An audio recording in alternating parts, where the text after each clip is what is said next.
আরে কেমন করে ঘুমাও তুমি ফজর করে কাজা,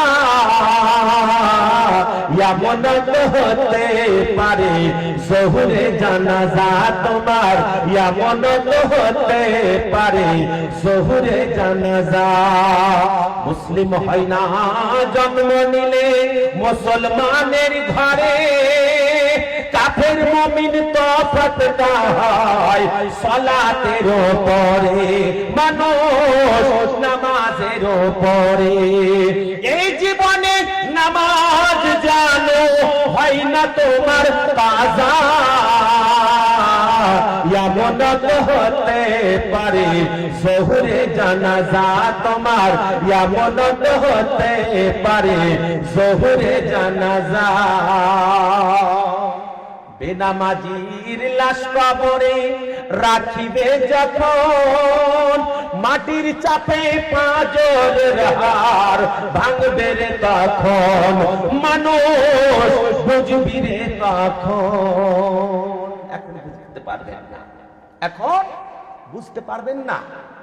আমার আব্বা জানেরা, ভাই জানেরা, আপনারা মাওলানা সাবির আলী রেজভী সাহেবকে চিনেন না, জানেন না। আমি কিন্তু একটা আলাদা মাওলানা, অন্য মাওলানা থেকে আমি তো আলাদা। জানি না দুনিয়াতে আল্লাহ পাক বহু মাওলানা রেখেছে, কোন মাওলানা কেমন জানি না, তবে আমি একটু আলাদা। আমি যেটা করি মানুষকে উপদেশ করি, আমি বলি, আমি আলোচনা করি। বাপ আমার, ভাই আমার, দান করুন। আর যতক্ষণ পর্যন্ত আপনি নিজে ওই কাজটা না করতে পারবেন, অপরকে বলতে পারবেন না দান করুন। এত কিসের কুণ্ঠিত, এত কিসের লালায়িত, এই করবো ওই করবো, অমুক করবো তমুক করো তমুক করো, সব কিছু করুন, 10 তলা বিল্ডিং করুন, কোনো অসুবিধা নেই। আপনি 100 খানা গাড়ি কিনেন, বাড়ি করেন, কোনো রকম অসুবিধা নাই। তবে আল্লাহ রাসূলের মহব্বতের জায়গাটা কায়েম রেখে আপনি অন্য কাজে লিপ্ত হন, আপনি লাভবান হবেন। বেনামাজির লাশ কবরে রাখিবে যখন, মাটির চাপে পাঁজরের হাড় ভাঙবে রে তখন, মানুষ বুঝবি রে তখন। বিষাক্ত ওই সাপের সবল একবার যখন দংশন করে দেবে, নবী আমার বলছেন দুনিয়াবি সাপ যদি হয়, হয় তুমি মারা যাবে, নচেত তোমার জ্বালা বন্ধ হয়ে যাবে, ভালো হয়ে যাবে, ঠান্ডা হয়ে যাবে। কিন্তু কবরে যাওয়ার পরে যে সাপে কামড় মারবে, সেই কামড়ে এমন জ্বালা, এমন জ্বালা, রোজ কিয়ামতের সকাল পর্যন্ত আর জ্বালা ঠান্ডা হবে না। জোরে বলুন সুবহানাল্লাহ। আমার আব্বা জানেরা, ভাই জানেরা, যার জন্য কবি বলছে বিষাক্ত ওই সাপের সবল বেনামাজির সাজা, এমন হতে পারে জোহরে জানাজা তোমার, এমন হতে পারে জোহরে জানাজা। কেমন করে ঘুমাও তুমি ফজর করে কাজা, এমন হতে পারে জোহরে জানাজা। দিল হিলিয়ে দেওয়ার একটা কলি আছে, ওই কলিটা বলবো। আমার একটা ভাই 5000 টাকার দাঁত, একটা কেউ হাত উঠাতে পারবেন না। দেখুন না কোনো ভাই একটু মোহাব্বত করেন, আপনি 10 মাস পরে 5000 টাকা দিবেন। বাপ আমার, ভাই আমার, এত কয়টা লোক বসে আছেন, আপনাদের জমি জায়গা কি আল্লাহ দেয়নি? আল্লাহ কি আপনার গাড়ি বাড়ি দেয়নি? আল্লাহ কি আপনার কোনো বিজনেস ব্যবসা দেয়নি? আপনার কি কোনো ইনকাম নাই, যার জন্য আজকে 5000 টাকা আজকে আল্লাহ রাসূলের মোহাব্বতের জায়গাতে খরচ করার জন্য আপনি দিতে পারছেন না? আমার আব্বা জানেরা, ভাই জানেরা, আপনাদের দান যদি না থাকে, আপনাদের টাকা যদি না থাকে, আপনাদের যদি এই মোহাব্বত না থাকে, এত বড় জলসা কায়েম করতে পারবে না। নিশ্চয় আপনারা দিয়েছেন, নিশ্চয় আপনারা দিবেন। গ্রামবাসী আছে, বাড়িতে বাড়িতে যাবে, ফকিরের মতন ভিক্ষুক সেজে তারা ভিক্ষা চাইবে এই জায়গার জন্য। আমার জলসা কমিটি ভাইরা ক্লান্ত পরিশ্রম করেছে, তার জন্য আমার মা বোনদের কাছে আবেদন রাখছি, মা, আমার জননীরা, একটা মা 1000 টাকার দাতা, হুজুর ওইখানে মা বোনদের কাছে কে টাকা নেবে না? এখানে আসে তা কে করবে? তা ভূত না জিন আছে এখানে? আরে কমিটি বুঝতে পারলো না, না এর আগে কালেকশন হয়নি? ওখানে মা বোনদের কাছে ঘুরবে তো হয়তো কেউ মহব্বত করে বলবে যে আমার 500 টাকা লেখেন, 1000 টাকা লেখেন, 200 টাকা লেখেন। আমার আব্বা জানেরা, ভাই জানেরা, বাপ জানেরা, আর একটা ছেদ বলবো ইনশাআল্লাহ, মহব্বত ভরা কলিজা হিলিয়ে দেওয়া ছেদ নবী পাকের পাবেন না আপনি, আমি পাবো না। হ্যাঁ, যদি আপনাদের না থাকে, আমার না থাকে, কোনো রকম অসুবিধা নেই, আপনি চুপ করে বসে শুনুন। আর যদি থাকে, থাকার পরেও যদি আপনারা কিছু দান না করেন, তাহলে আল্লাহ বেহতার জানেন যে আমার বান্দাকে আমি দিয়েছি, বান্দিকে আমি দিয়েছি, তা সত্ত্বেও আমার জায়গাতে তারা টাকা পয়সা খরচ করে না। আমার আব্বা জানেরা, ভাই জানেরা, আমার পর্দানশিনী মা বোনেরা, আল্লাহর নবী দুজহানের হাবিব, হাবিবুল্লাহর বেটি ফাতিমাতুজ জাহরা রাদিয়াল্লাহু তাআলা আনহা আওয়াজ দিয়ে বলছে, এ বেটা হাসান, এ বেটা হুসাইন। ওই দেখো বাইরে একটি ফকির আওয়াজ দিয়েছে, পৌষ মাসে ঠান্ডা, এই ঠান্ডার জন্য তার ছেলেকে পরাবার জন্য গায়ে কোনো কাপড় নাই, যার জন্য আওয়াজ দিয়েছে। এ মা, বাড়িতে যদি থাকো, তোমার যদি ছোট বাচ্চা ছেলে থাকে, ওই বাচ্চাদের একটি জামা দাও, আমার ছেলেকে পরাবো।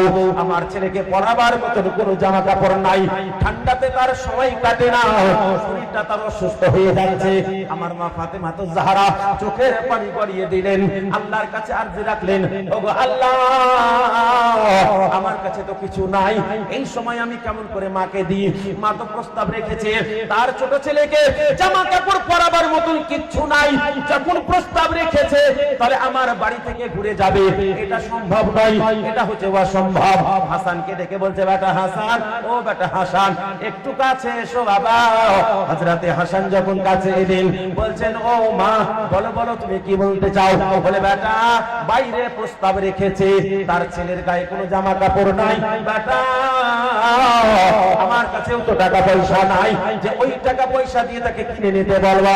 এ বেটা, তোমার গায়ে যে জামাটা আছে, এই জামাটা তুমি খুলে দাও, আর আমার আঁচলটা নিয়ে তুমি গাটায় মরে নাও। জোরে বলুন সুবহানাল্লাহ। হযরতে হাসান রাদিয়াল্লাহু তাআলা আনহু সাথে সাথে জামা খুলে মাকে দিলেন। মা ফাতেমাতুজ জাহরা আওয়াজ দিয়ে দিলে, বোন তুমি হাতটা বের করো। যখন হাতটা বের করে দিয়েছি, হযরতে হাসান রাদিয়াল্লাহু তাআলা আনহুর শরীরের জামাটা তার হাতে তুলে দিল, আর সেই জানো সাথে সাথে তার বেটাকে জামাটা পরিয়ে দিয়ে আল্লাহর কাছে হাত উঠিয়ে দিল, আল্লাহ তোমার হাবিবের ওসিলা নিয়ে যে দান করেছে, আল্লাহ তার দিলি তামান্না পুরো করে দাও। সুবহানাল্লাহ। আমার আব্বা জানেরা, ভাই জানেরা, তাই আপনাদের কাছে একটু মহব্বতে হাত পেতেছিলাম। 5000 টাকা আমার একটা ভাই হাত উঠাতে পারলেন না যে তার সাথী হতে। যাই হোক, আমার 5টা ভাই 2000 টাকা করে একটু হাতটা উঠাতে দেখি, একটু ঝটপট 2000 টাকা দাতা হয়। যে হ্যাঁ, মাওলানা সাবির সাহেব জালসার জন্য আমি 2000 টাকা দেব। একটা ভাই হাত উঠান যে হ্যাঁ, মাওলানা সাবির সাহেব আমার 2000 টাকা আপনাকে এখন দিতে হবে, 2 মাস পরে দিবেন, 3 মাস পরে, 5 মাস পরে দিবেন। 2000 টাকা আছেন কোন ভাই? অন্তরে মহব্বতের মানুষ এত কয়টা এখানে বসে আছে যে হ্যাঁ, 2000 টাকা আমি জালসার জন্য আমি দান করলাম। জানি না এর আগে হয়তো আপনারা চাঁদা দিয়ে আপনারা সবকিছু কমপ্লিট করে নিয়েছেন। আমার আব্বা জানে, আমার ভাই জানে, যদি আপনারা এর আগে সব চাঁদা বাড়ি থেকে দিয়েছেন, তাহলে আর করার কিছু নাই। আমার আব্বা জানে, ভাই জানে, তাই 2000 টাকা চেয়েছিলাম। একটা খোদার বান্দা কেউ হতে পারবে না, একটা বান্দিরা কেউ হতে পারবে না। 1000 টাকা লক্ষ্মী ভান্ডার থেকে আল্লাহ আপনাকে দিয়েছেন, কোন বান্দির ওসিলাতে দিয়েছেন, কোন বান্দার ওসিলাতে দিয়েছে, কাউরির ওসিলাতে আমার আল্লাহ তাবারক ওয়া তাআলা আপনাকে দিয়ে থাকে। তাই আল্লাহ তাবারক ওয়া তাআলার জন্য, নবীর জন্য, আল্লাহর ওলির জন্য আপনারা কিছু টাকা পয়সা খরচ করবেন, ইনশাআল্লাহ আপনি কামিয়াব হয়ে যাবেন। শেষ ছন্দটা খালি একবার শুনে নেন, শেষ গজলটা কি বলছে সুন্দর, ওইটা একবার মহব্বতে জোরে বলুন সুবহানাল্লাহ। কেমন করে ঘুমাও তুমি ফজর করে কাজা, এমন হতে পারে জোহরে জানাজা তোমার, এমন হতে পারে জোহরে জানাজা। আমার নবী পাক সাহিবে কওল আল্লাহ সুবহানাল্লাহ। পিতামাতাকে স্মরণ করে আপনার নামে 500 করে 1000 টাকা 500 করে 1000 টাকার দাতা হয়েছে। নারায়ে তাকবীর, নারে রিসালাত। আল্লাহ তুমি নেককারকে কবুল করে নেককার সম্পন্ন করো, দানের বরকতে হালাল রুজি রোজগারে কাম করো বাড়ি আল্লাহ তুমি বরকত আতা করো, রোগ বালা মুসিবতের হাত থেকে মাহফুজ রাখো। যাই হোক, আবার আব্বা জানি না 2000 টাকা যদি ভারী হয় তো 1000 টাকা একটা হয়ে হাতে উঠাতে পারবেন না? 1000 টাকা এই এত বড় সমাজের ভিতরে 1000 টাকার দাতা কেউ নাই যে হ্যাঁ মাওলানা সাবির সাহেব আপনি নামটা আমার লিখে লাগবেন। 1000 টাকার দাতা আমার মা বোনরা ওখানে আমার কমিটি হয়তো দিয়েছে, আপনারা সুবহানাল্লাহ সুবহানাল্লাহ। এই দেখেন আমার ভাই 1000 টাকার দাতা হয়েছে। নারায়ে তাকবীর, নারায়ে রিসালাত।